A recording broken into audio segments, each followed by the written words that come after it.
Anong flange gamit mo sa rear? Stock pa rin ito ng XRM 125 idol.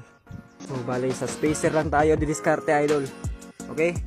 So bali ganito yung ginawa ko idol. Yung spacer dito banda sa may flange. Diba ito yung stock niya ng spacer. Ang sukat niya ay 12mm.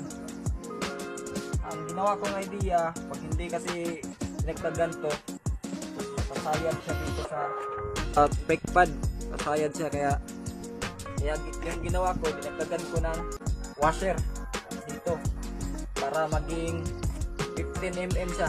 Tapos yung dito sa kabila sa may disc banda, ginawan ko rin ng spacer ganito. Ang sukat naman nito 20mm, 15mm saka 20mm.